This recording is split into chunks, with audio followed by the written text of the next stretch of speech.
மண்டியிட்டும் மன்னிப்பு கேட்டும் கூட மாறாத உறவுகள் மாறக்கூடிய தருணம் கிரகங்களுடைய சேர்க்கையால். தானாடாவிட்டாலும் தன் தசையாடுன்னு சொல்லுவாங்க. அந்த மாதிரி உறவுகளுக்கு குணமாற்றத்தை மனமாற்றத்தை செய்தே கொடுக்க போகும் கிரகங்களுடைய சேர்க்கை. அதனால மகர ராசியில் பிறந்தவருடைய மன வாழ்க்கை முதல் உங்களுடைய மரணம் கண்ட வரை மாறப்போகுது. ஸோ அதனுடைய பலங்களை தான் மைண்ட் பதில பார்க்க வரோம். பதிவை ஃபுல்லாக பாருங்க. ஓம் மைஜாய் வித்மிக தண்டகஸ்தாய திமிக தன்னோ வாராகி பிரசோதயாத். நல்லதே நடக்கும். ஓம் நம சிவாயும் எல்லாம் ஸ்ரீ பாராகிமன் திருவடி சரணம். மகர ராசியில் பிறந்த நண்பர்களே, 2ஆம் வீட்டில் ராகு, 8ஆம் வீடான சிம்மத்தில் கேது. அப்போ மரண பயத்தை உங்களுக்கு அவ்வப்போது காட்டிக்கொண்டே இருந்தார். இருக்கிறத விட நம்ம எங்கேயாவது போயிடலாம், செத்தே போயிடலாம் அப்படின்ற அளவுக்கு மனநிலையில தாக்கங்கள் வழிவேதனைகள் அவ்வளவு இருக்கு உங்களுக்கு. ஆனா கவலையை விடுங்க. ஆகஸ்ட் 18ஆம் தேதிக்கு பிறகு கடகராசிலிருந்து சூரியன் பயிற்சி அடைஞ்சு அந்த சிம்ம ராசியில ஆட்சி பெற்று அமரப் போறாரு. கேதுனுடைய ஆட்டத்தை அடக்க போறாரு. மேலும் ராகுவையும் தன்னுடைய 7ஆம் வரை பார்க்க போறாரு. அப்போ மகர ராசியில பிறந்தவருடைய திருமண வாழ்க்கையில முடிக்கப்படாத பிரச்சனைகள் இந்த ஆவணி மாதத்துல ஆகஸ்ட் 12ஆம் தேதிக்கு பிறகு முடிவுக்கு வந்தே தீரும். நீங்க எதிர்பார்த்த மாதிரி உங்க வாழ்க்கை துணையினுடைய போராட்டம் இனி தேவையில்லை. அவங்களோட போராட அவசியமே இல்லை. கண்டிப்பா அந்த போராட்டத்தினுடைய முடிவு உங்களுக்கு தெரிய போகுது. அந்த முடிவு உங்களுக்கு சாதகமா இருக்கும். உங்களுக்கு நிம்மதி, சந்தோஷம், ஒரு விடுதலையை கொடுத்தே தீரும்.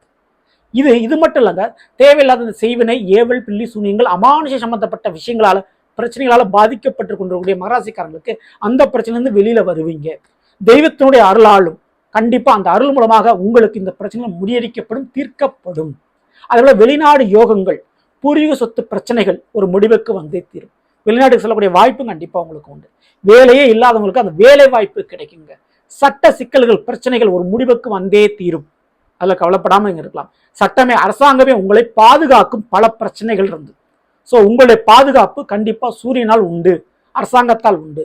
அதே போல தந்தை வழி உறவுகளுடைய கருத்துக்களை கேட்டுங்க. அவங்களுடைய உதவிகளை எதிர்பார்ங்க. அந்த உதவிகள் உங்களுக்கு கிடைக்கும். பெரிய பெரிய அதிகார அந்தஸ்து பதவியில் இருக்கக்கூடியவர்களுடைய பழக்க வழக்கம் தான் உங்களை பல பிரச்சனையை காப்பாற்ற போது. அவங்களுடைய பழக்க வழக்கத்தை நீங்க டெவலப் பண்ணிக்கோங்க. மிக முக்கியமா குடும்பத்தில் புதிய உறவுகள் நுழையும். கண்டிப்பா அது ஏற்படக்கூடிய வாய்ப்புகள் உண்டு. குடும்ப உறவுகள் விருத்தி அடையும். புதுசா வாரிசு கிடைக்கும், அல்லது திருமணம் நடக்கும், அல்லது புதிய ஒரு உறவுகள் கிடைக்கக்கூடிய வாய்ப்பு உண்டு. தொழில் மற்றும் வேலையில இருக்கக்கூடிய பிரச்சனைகள் படிப்படியாக குறையும். இந்த ஆவணி மாதத்துல கண்டிப்பா வாய்ப்பை பயன்படுத்திக்கங்க.